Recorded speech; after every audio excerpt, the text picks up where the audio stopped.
Hi, thank you so much for taking some time and watching this video. We hope you get a lot out of it. My name is Paul Kordick and I'm with QStream. We're going to talk today about rethinking the measurement of training impact.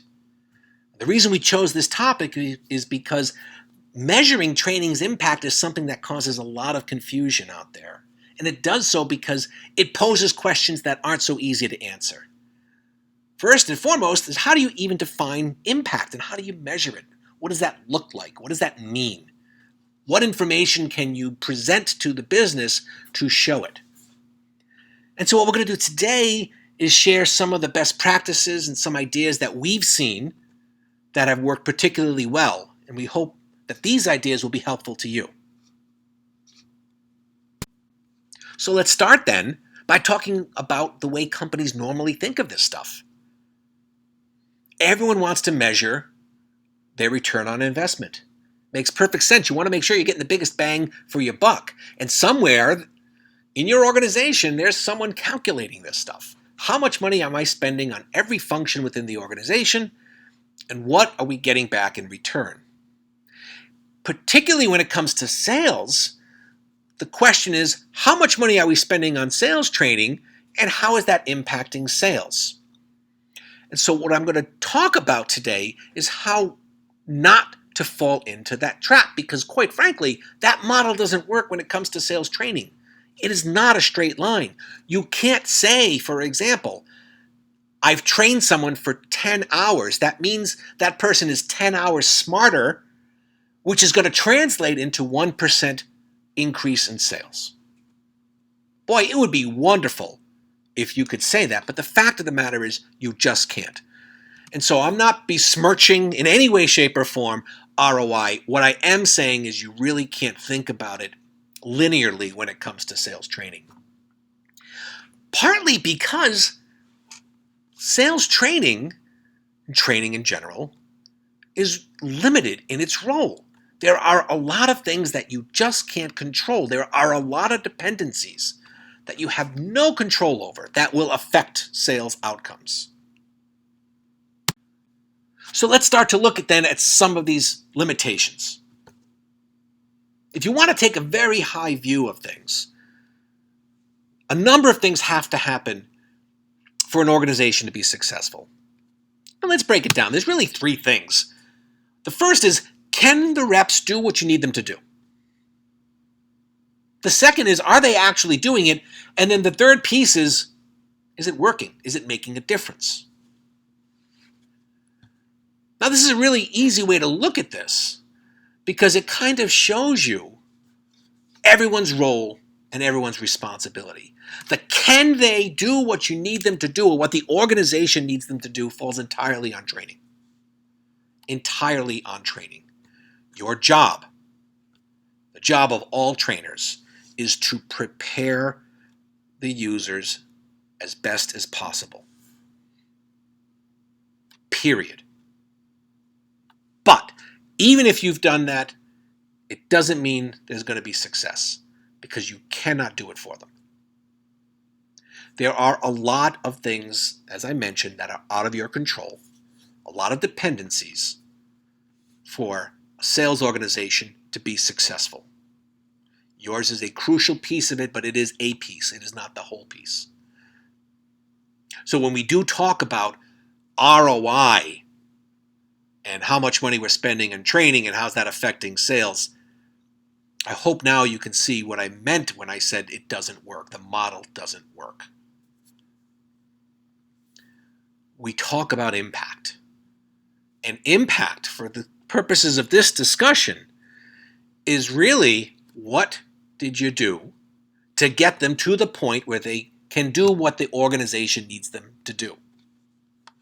Well, in order to do that, in order to show that, we first have to measure someone's capabilities, which means we have to translate what they know, what they're comfortable with, into data that we can then use. So what we need to do really is ask them questions. We have to do this in a very systematic and a very scaled way. But ultimately, we have to pose them questions about things that they need to know. Now, you can ask them knowledge-based questions or skills-based questions. It really does depend on your audience. I will say, if you want an accurate measurement of what can they do, you're going to want to gravitate towards skills or situational-based questions. What you see here are two questions. The first question is a fact-based questions. What can you do to protect yourself from catching COVID-19? Now, this question, in many ways, is no different from what's the capital of Nebraska. It's testing my memory and my knowledge of a particular topic, but it's really not asking me to do much with that. The second question, on the other hand, puts me in a situation. People in my neighborhood are coming down with COVID, and I wake up with flu-like symptoms. What should I do? Now it's asking me to not only think about what I know, but how I should apply it. And for those who are curious about what the answers are, here they are. Knowledge questions or skills questions, you really have to know who your audience is. But the point is we have to ask them. And when you start to ask them questions, what's nice is the data you get back in the form of responses is data you can do something with. So what you can do is you can start categorizing questions a number of different ways, but primarily what you'll end up doing is categorizing questions by topic. So you might have 4 or 5 questions about a product and then call that topic product. The same thing could be true for clinical information or for sales scenario questions. So you're grouping each question by topic. You're tracking each question that's being asked to each user, and you're grouping those questions. You're making this a lot more digestible. The same thing for the users. You can break and categorize users a number of different ways. Sales guys are pretty easy because they fall into nice categories. Their region, their manager, the product they're selling, etc., etc. Then you have your topics and you have your user base. And now you can do some really interesting things with them. And what you're looking at here is just a cross-section of topics by team here, in this case. And you're looking at percentage of correct answers for each team, for each topic. Now you're turning their responses into data that you can do something with. This is a measurement of how capable they are, their level of understanding, their proficiency, if you will. So then once you do this, you will find that something like this. In this particular case, we've broken the entire country down into their districts, and we've asked them a number of questions broken down into a number of topics, and this is the result we see. It's color-coded, so it's easy to see. But a couple of things I'd like to point out. If we're measuring the question, what can they do right now? Well, I would argue you would have a whole lot more confidence in Canada and New England than you do in Pacific or the Southwest. Just looking at the raw data, because the raw data is telling you that Canada and New England have a better understanding of these topics and concepts than do Southwest and Pacific. It doesn't mean they're better, it just means the data is showing you that they have a better understanding of it. Now, this is really a measurement, or very close to a measurement, of what are they capable of doing right now. And I say right now because implicit in all of this is time. Time. What can they do right now? That is crucial because knowledge and skills degrade over time. If we're looking at this data now and we do nothing and ask the same group of users the same questions about the same topics, 5 months down the road, the data is going to look much worse. We humans are not computers. We're not hard drives, right? Once you put it into us, it doesn't mean it stays. And so that speaks to the idea of sustainability. Make sure part of your program, your training program, has sustainability in it, reinforcement. If you're not doing that, knowledge and skills degrade over time. So word to the wise. Okay, so now we have this.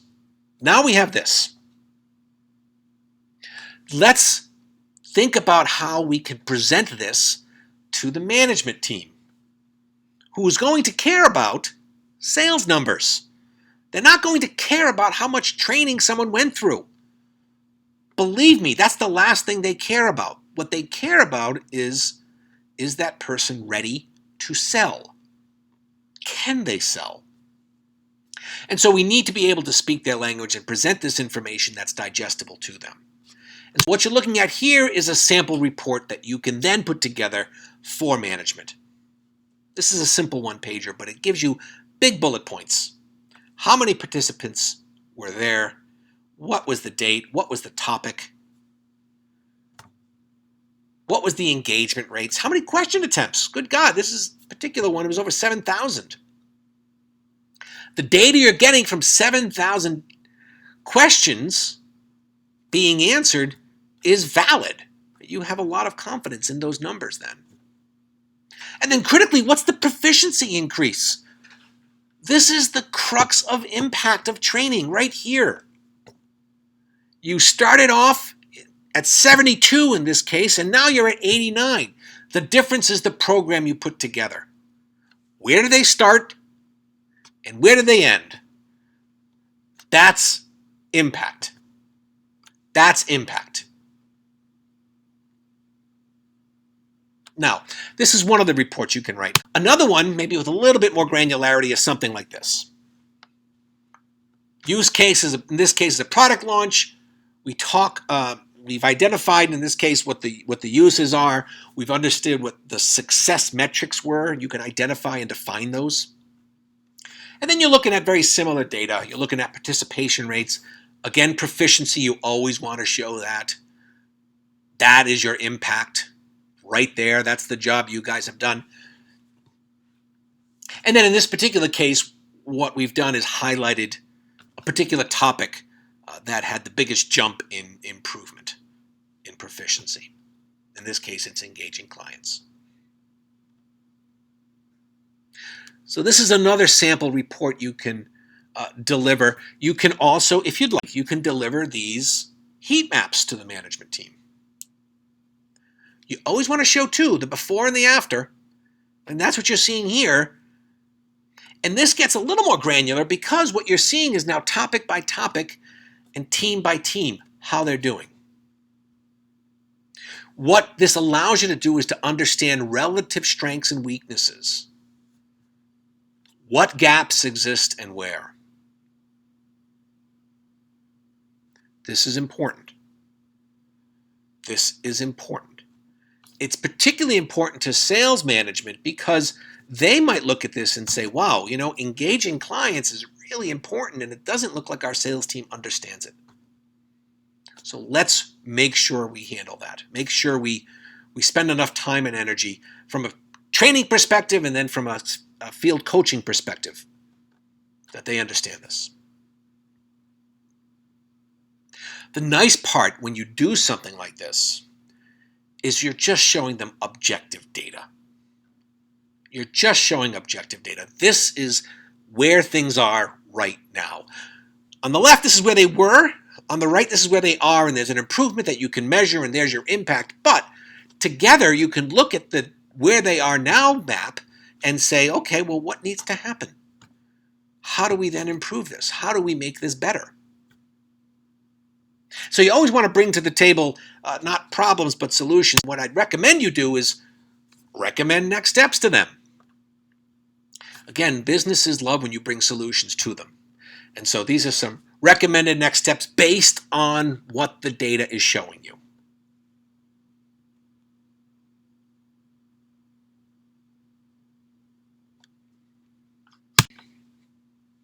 So that's the talk for today.